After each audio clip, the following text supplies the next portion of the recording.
I want to talk to you about your code. That's this week on the Badass Agile podcast.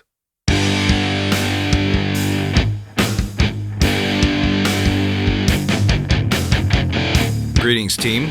Welcome to the Badass Agile podcast. I'm your host, Chris Williams.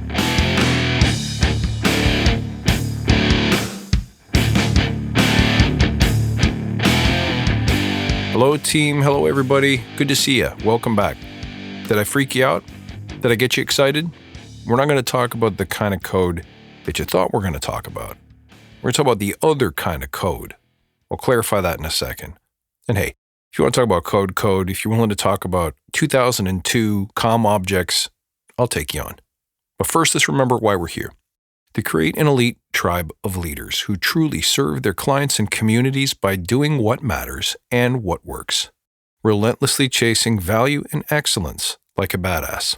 There's so many resources out there about what you need to do to be agile, but we're focused on who you need to become in order to lead teams. So let's hammer down those fundamentals to create a truly unstoppable force in this industry. Guys, if this show helps you, tell your friends. And don't forget to join us in the Facebook Badass Agile Listener Lounge. You'll have access to exclusives and previews and all kinds of fun stuff, plus the community. This is where you go to build tribes. So come on out and join us. All right, here's the bottom line. Here's the truth. Effective people, also known as badasses, live and function by a code. I've done a couple of episodes on creed, and to me, creed, code, vision, service, they all roll up into the same thing. What are the ruling forces by which you want to live to create the kind of person, teammate, leader that you really want to be? The only way to get there is with a code. When you live by a code, you become a certain kind of person. But when we as individuals can't, open quote, be, close quote, then we're forced to live by the written rules and scripts that we've set for ourselves. And we discussed on a previous episode, is it better to read from a script, or is it better to have those behaviors come from a place of authenticity and confidence? And I think we all know the answer. But here's the trouble. You may have noticed this. Who we are is defined by our behavior in moments of difficulty, stress, challenge, uncertainty, discomfort, which, of course, if we're trying to grow, we want to be in uncomfortable situations. But as you know, in those moments, we fall back to the person that we really are. So if in those moments of difficulty, we notice that we're angry, pessimistic, selfish, unfocused, or some other quality that we no longer want to associate with as badasses, then we have some work to do. So here's what.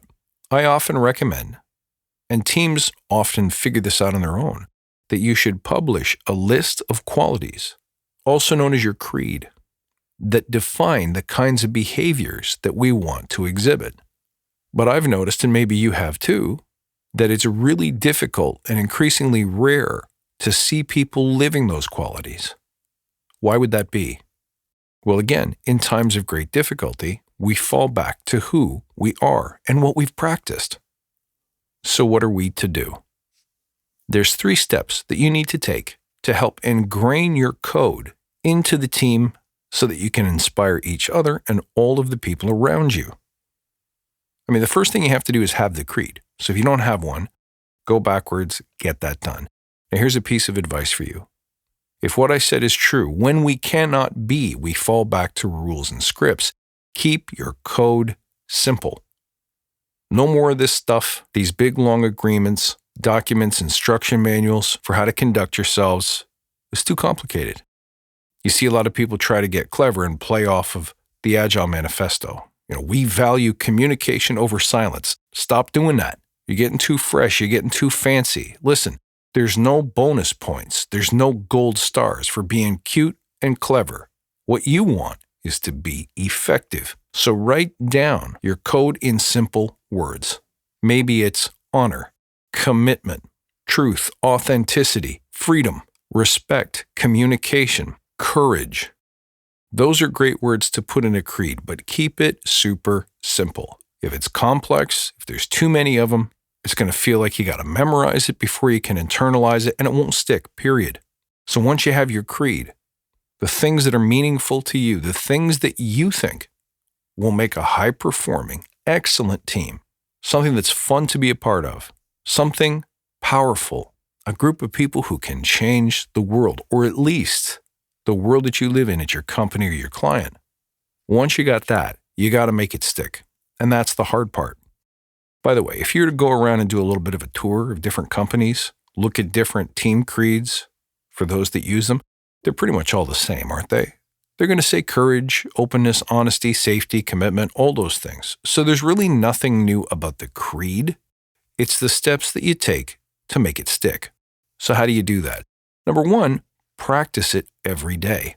So in the moments where there is no stress, where there is no duress, practice being courageous, committed, open, and honest. How do you do that? Look for the small opportunities. In your day-to-day work, look for a chance to live that particular value.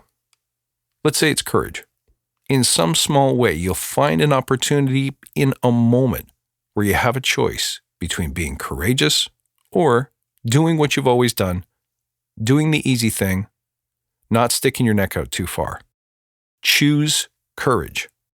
And the best way to force yourself to do that, by the way, is with an accountability partner. So tag someone to the left or to the right and say, hey, keep me courageous today. And when a moment comes up that requires courage, tap them again and say, here it is, the moment is now. I got a choice to make, courage or easy. Push me, I need you right now. Push me to be courageous. Push me to communicate. Push me to be open, honest, authentic. Which leads me to the second part. We all know that what gets measured gets done. So measure your commitment to the code. Ask yourself the question, was I courageous? If so, how come? If not, why not? When you start the day, commit. Today I will find one way to be courageous. You can even make it part of the stand-up if you want to. Here's a caution though. Don't try to do too many things at once. Pick them apart one at a time. Focus on the ones where you feel like you're the most gapped. But if you have a list of 50 qualities that you want the team to embrace, guess what? You're probably not going to do any of them that well. And then the third thing that you do is ask yourself every day, who do I wish to become? Why am I applying this code?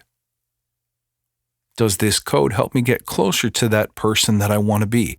An honest person, a powerful person, an influential person.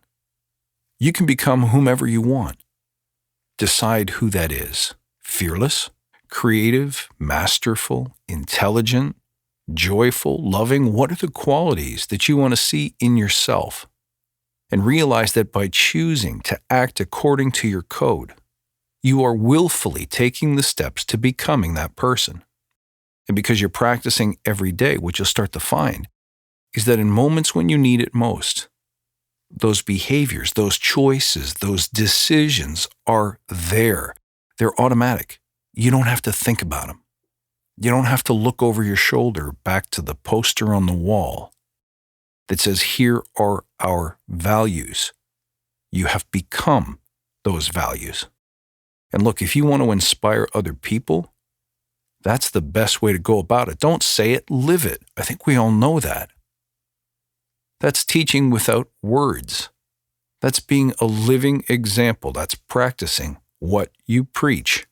And to my mind, that's badass. Listen, guys, thank you for tuning in. You can reach out at badassagile.com. Find me on Twitter at badass_agile. I appreciate each and every one of you. I look forward to seeing you next time. And until then, stay badass.